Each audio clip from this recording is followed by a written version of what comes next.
Voilà, on commence la correction du premier exercice, donc les questions sur la vidéo.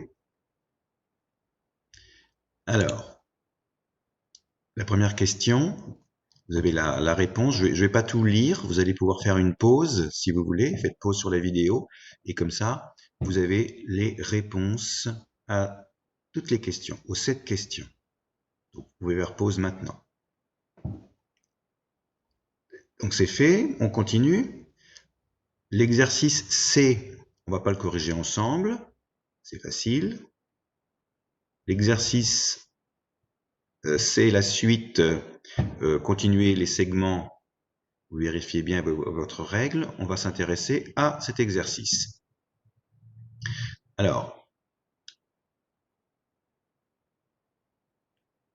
la largeur d'un ongle est de 1 cm. Vous pouvez mesurer votre ongle à peu près, hein, c'est estimé. Estimer, ça veut dire à peu près. C'est évidemment pas la mesure exacte, pas forcément. Une tête d'épingle, 1 mm. La distance entre les deux index posés au coin extérieur, attention, extérieur des yeux, à peu près 1 décimètre. 1 décimètre, ça fait combien de centimètres? 10 centimètres. La longueur d'un crayon d'un stylo bille, environ 16 cm. 16 mm, vous voyez ce que ça fait 16 mm? Ça fait 1 cm plus 6 mm. Ça ferait un tout petit crayon, on aurait du mal à le tenir dans la main. La hauteur de cette feuille, environ 30 cm. Et la hauteur d'une porte, 210 cm. Et si vous essayez de voir combien ça fait de mètres, donc le 0 ici est dans les centimètres, le 1 dans les décimètres, et le 2 dans les mètres. Donc on a bien 2 mètres et 10 cm. Les problèmes, maintenant? Alors les problèmes. L'énoncé A. Donc je vous ai mis en jaune les deux renseignements dont on avait besoin pour répondre à la question. 2 fois le tour du stade qui mesure 192 mètres, un tour. Donc 2 fois 192. Je ne vous mets pas les calculs. La longueur de la course était de 384 mètres. On n'oublie pas l'unité. Point.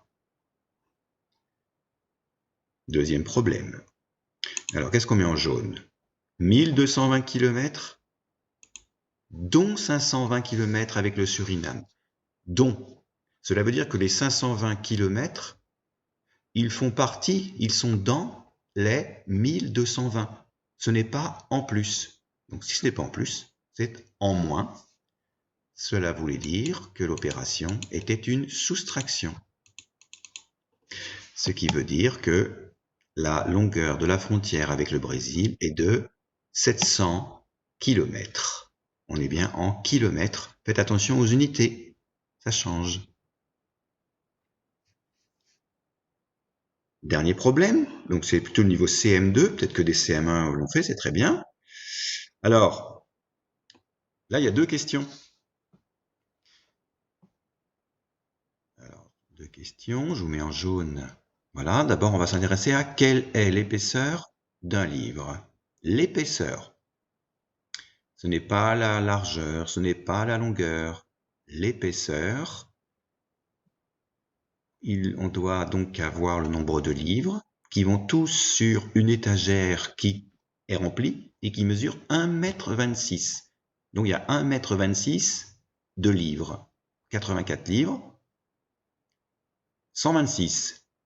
J'ai mis en centimètres, ce sera plus facile pour faire le calcul. On va diviser, partager par 84. Comme ça, on aura l'épaisseur d'un seul livre.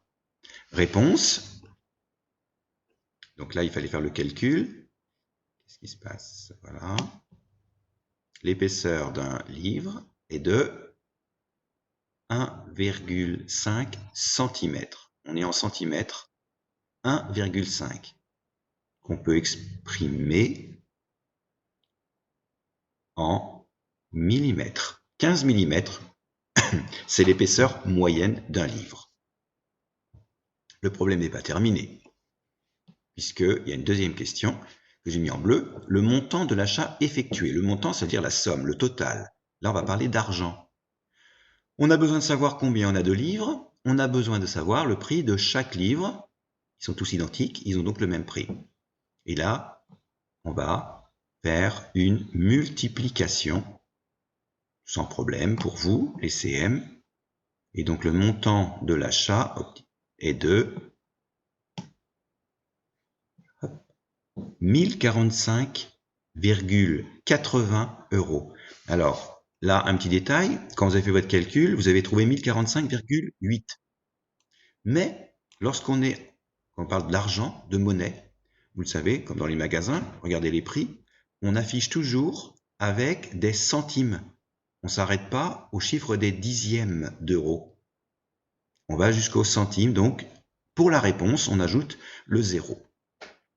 Voilà, c'était la correction de cet exercice. Vérifiez bien. Voilà.